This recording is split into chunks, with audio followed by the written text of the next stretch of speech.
সুপ্রিয় দর্শক, সত্যপক্ষের আজকের পর্বে আপনাদের সবাইকে স্বাগত জানাচ্ছি। আমি শেখ বুলবুল।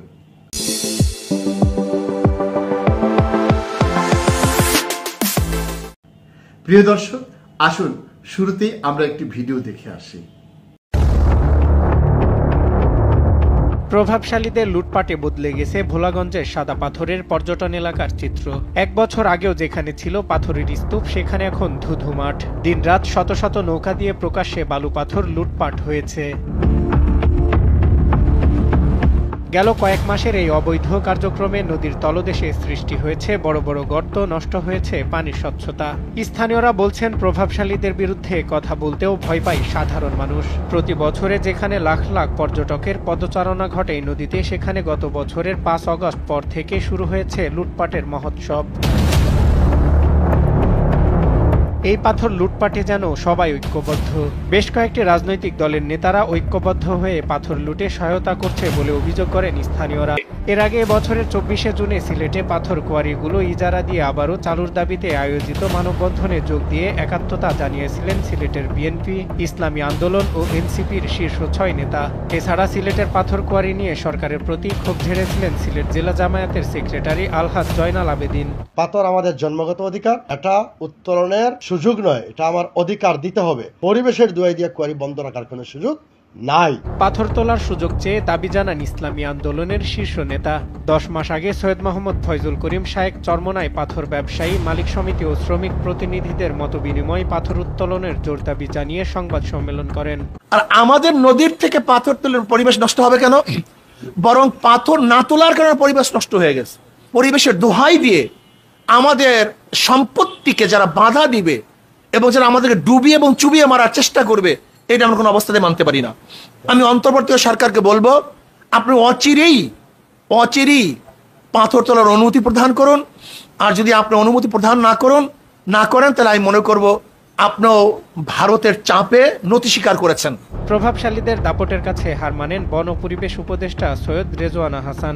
সিলেটে নান্দনিক আবেদন আছে, নৈসর্গিক আবেদন আছে, এইরকম জায়গাগুলোকে আমরা আর পাথর তোলার জন্য ইজারা দেব না। প্রিয় দর্শক, আপনারা দেখলেন ভোলাগঞ্জের পাথর উত্তোলন নিয়ে সারা দেশে যে তোলপাড় হচ্ছে, সে সম্পর্কে এক শ্রেণীর মানুষ বলছে সেখান থেকে যারা পাথর উত্তোলন করেছে সেটি এক ধরনের অপরাধ এবং সরকারের ব্যর্থতা, এবং তারা সেটিকে পরিবেশের জন্য অত্যন্ত ক্ষতিকর বলে উল্লেখ করেছেন।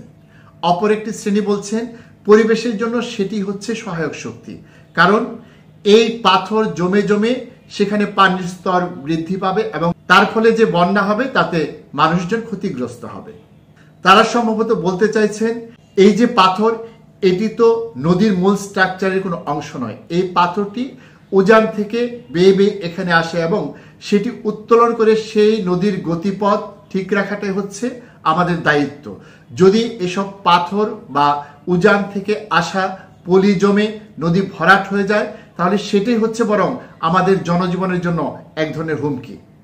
আর আমরা যদি সেটি পরিষ্কার করে রাখি, তাহলে আমাদের নদী পথের স্বাভাবিক যে নাব্যতা সেটি বজায় থাকবে এবং নদী ভরাট হওয়া থেকে রক্ষা পাবে। একই সাথে তারা হয়তো এটি বলতে চাইছেন যে এই সমস্ত পাথর তো আমাদের নির্মাণ কাজে ব্যবহৃত হচ্ছে, সেদিক থেকে তো দেশ উপকৃত হচ্ছে, এটি তো আর বিদেশে পাচার করা হচ্ছে না। প্রিয় দর্শক, আমরা দুপক্ষের কথার মধ্যেই কম বেশি যুক্তি দেখতে পাচ্ছি।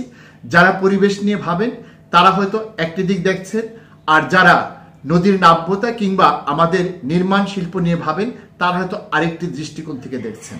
এখন এক্ষেত্রে সরকারের যে ভূমিকা সেটিও আমাদের কাছে মনে হচ্ছে পরস্পর বিরোধী, কারণ প্রশাসন যদি না চায় তাহলে এভাবে এত অল্প সময়ের মধ্যে এতগুলো পাথর কিন্তু সেখান থেকে নিয়ে যাওয়া সম্ভব নয়।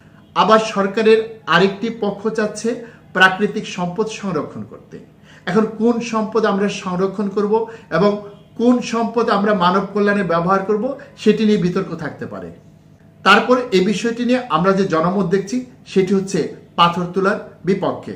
বিশেষ করে পরিবেশ উপদেষ্টা যখন এই ব্যাপারে নিজেদের ব্যর্থতার কথা তুলে ধরেছেন, তখনই এই বিষয়টি সারা দেশব্যাপী আলোড়ন সৃষ্টি করে এবং সরকারের যে অক্ষমতা বা নির্লিপ্ততা সেটি বেরিয়ে আসে। পাশাপাশি বিএনপির নেতৃত্বে এক ধরনের পাথর খেকুদের যে দৌরাত্ম্য সেটিও বেরিয়ে আসে। এক্ষেত্রে আসলে কোনটি করা উচিত আর কোনটি করা উচিত নয় সে ব্যাপারে একদিকে যেমন গবেষণা হওয়া উচিত, তেমনি করে জাতীয় পর্যায়ে এই বিষয়টি নিয়ে বিতর্কের সূচনা করে একটি সঠিক সিদ্ধান্তে আসা উচিত এবং সেই সিদ্ধান্তটি আমাদের গ্রহণ করা উচিত যেটি আমাদের দেশের জন্য সার্বিকভাবে কল্যাণকর। সুপ্রিয় দর্শক, আজকের মতো আমরা এখানেই শেষ করছি। আপনারা সবাই ভালো থাকবেন, সুস্থ থাকবেন। আল্লাহ হাফেজ।